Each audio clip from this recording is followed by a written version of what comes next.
Hello friends, मैं हूं advocate Nitish Banka. आप मेरे YouTube channel let's speak legal में आज मैं आपके सामने एक बहुत ही बेहतरीन वीडियो प्रस्तुत करने जा रहा हूं। आज मैं आपको ये बताने जा रहा हूं कि इंटरिम मेंटेनेंस जब भी आपको 498A में मिलती है, क्या ये जो है पूरे ट्रायल के लिए है या फिर ये तब तक है जब तक चार्जशीट फाइल नहीं हो जाती। ये एक क्वेश्चन था जिसपे ऑनरेबल सुप्रीम कोर्ट की बहुत ही अच्छी और जबरदस्त जजमेंट है, उसको मैं डिस्कस करूंगा आज।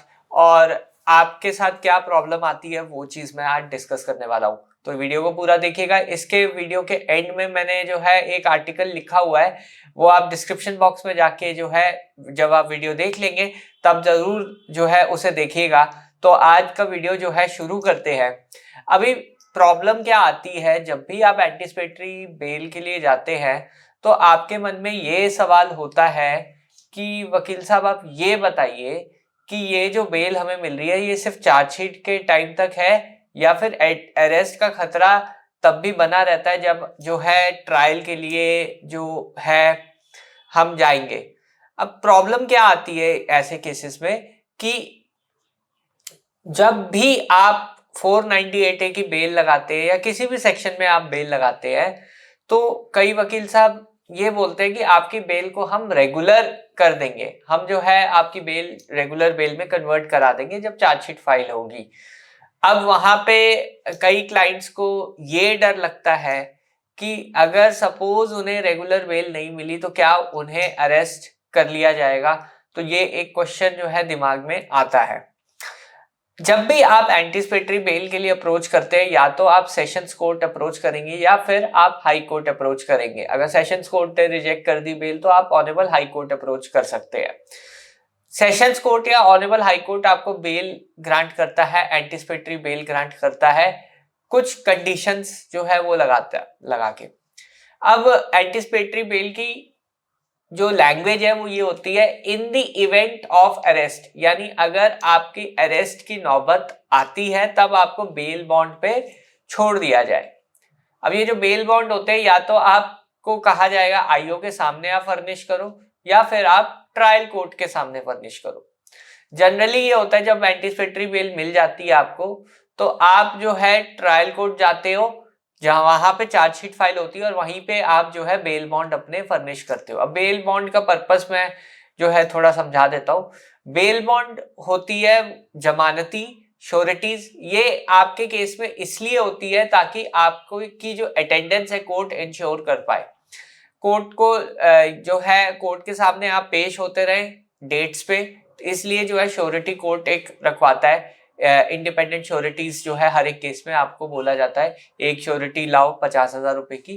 तो क्या होगा कि अगर आप ट्रायल कोर्ट में अपीयर नहीं हो गए तो श्योरिटी के खिलाफ जो है कार्रवाई सारी होगी।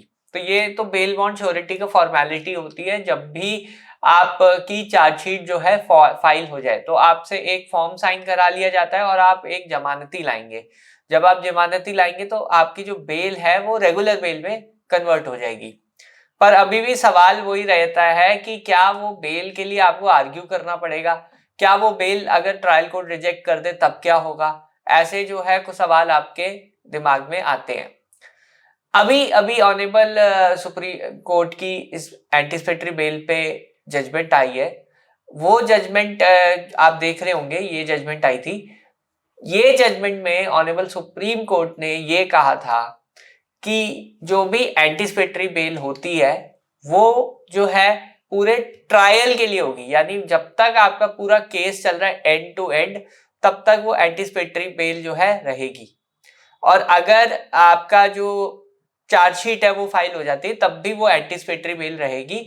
आपको अरेस्ट कोई पुलिस या कोर्ट नहीं कर सकता।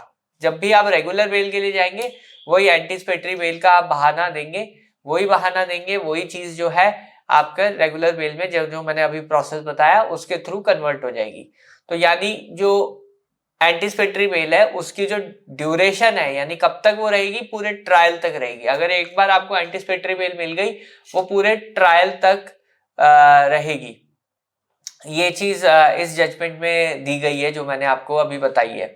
रही बात आपके अरेस्ट की, अगर सपोज रेगुलर बेल की आप एप्लीकेशन लगाते हैं तो क्या आपको आर्ग्यू करना पड़ेगा? जी नहीं, आपको बिल्कुल कुछ भी आर्ग्यू करने की जरूरत नहीं है। ट्रायल कोर्ट, क्योंकि सेशन कोर्ट और हाई कोर्ट ट्रायल कोर्ट से ऊपर वाले कोर्ट्स होते हैं, तो उनका जो ऑर्डर है उनका कंप्लायंस करना ट्रायल कोर्ट का दायित्व है और वो पूरा जो है कंप्लायंस करेगा। इसी मामले में एक ऐसा केस हुआ था, इलाहाबाद हाई कोर्ट गया था वो केस। तो यूपी का किसी कोर्ट में क्या हुआ कि रेगुलर बेल मैजिस्ट्रेट ने रिजेक्ट कर दी। मैजिस्ट्रेट ने ये कहा कि जी एंटीसिपेटरी बेल तो ट्रायल के टाइम तक ही रहेगी, उसके बाद तो एंटीसिपेटरी बेल का कोई मतलब ही नहीं है, ट्रायल से पहले तक रहेगी। ट्रायल में जब चला गया तो कोर्ट के ऊपर है कि वो रेगुलर बेल एक्सेप्ट करे या ना करे, क्योंकि बेल जो है डिस्क्रिशनरी जुरिसडिक्शन है। तो जब एंटीसिपेटरी बेल मिली वो सिर्फ पुलिस से प्रोटेक्ट करने के लिए है, बट कोर्ट अपना जो है व्यू रख सकता है जब आपकी रेगुलर बेल की एप्लीकेशन कोर्ट देखता है। यही जो ऑर्डर था मैजिस्ट्रेट का, उन्होंने जो है रेगुलर बेल रिजेक्ट कर दी। उसके बाद वो पार्टी इलाहाबाद हाई कोर्ट पहुंची। इलाहाबाद हाई कोर्ट ने सेम ऑनरेबल सुप्रीम कोर्ट की जजमेंट का हवाला देते हुए वो ऑर्डर को सेट असाइड कर दिया। और अब ऑनरेबल सुप्रीम कोर्ट की जो गाइडलाइंस है एंटीसिपेटरी की बेल के ऊपर, वो ये है कि जो भी बेल आपको मिलेगी वो पूरे ट्रायल के लिए मिलेगी, वही अपहेल्ड करके ऑनरेबल इलाहाबाद हाई कोर्ट ने जमानत जो है दे दी पार्टीज को। तो यहाँ पे देखिए जो लॉ है वो बिल्कुल क्लियर हो गया है कि जब भी आपको एंटीसिपेटरी बेल मिलती है तो अरेस्ट, उसके बाद का अरेस्ट का चार्ज 0 है। एंटीसिपेटरी बेल की जो कंडीशन है वो अगर आप अप्लाई करते रहेंगे तो कोई दिक्कत ही नहीं है। और तीसरी चीज ये है कि एंटीसिपेटरी बेल जो है पूरे ट्रायल के लिए रहेगी, ये नहीं कि बीच में जो है जैसे ही चार्जशीट फाइल हुई वो खत्म नहीं होगी, अनलेस एंड अनटिल कोर्ट खुद अपने रीजंस देता है कि जी इस वजह से हम जो है ये एंटीसिपेटरी बेल की जो ड्यूरेशन है सिर्फ हम ट्रायल तक ही रखेंगे, ट्रायल जब शुरू होगा तो ये प्रोटेक्शन नहीं मिलेगी। तो अगर ऐसी कोई कंडीशन कोर्ट डालता है तभी वो लिमिट होगी, नहीं तो जो एंटीसिपेटरी बेल है वो पूरे ट्रायल के लिए आपको रहेगी। तो अरेस्ट का कोई खतरा ही नहीं है पूरे ट्रायल में। ये ऑनरेबल सुप्रीम कोर्ट की जजमेंट है, इसका मैंने आपको एनालिसिस दिया। इसके ऊपर जो है मैंने एक डिटेल आर्टिकल लिखा हुआ है, वो आप जरूर पढ़ सकते हैं। और आपको अगर और जानकारी चाहिए तो वो और भी आर्टिकल्स मैंने लिखे हुए हैं। बहरहाल वीडियो देखने के लिए बहुत बहुत धन्यवाद। अगर आपको ये वीडियो पसंद आई है तो प्लीज मेरे चैनल को सब्सक्राइब कीजिए, वीडियो को लाइक कीजिए। धन्यवाद, थैंक यू वेरी मच।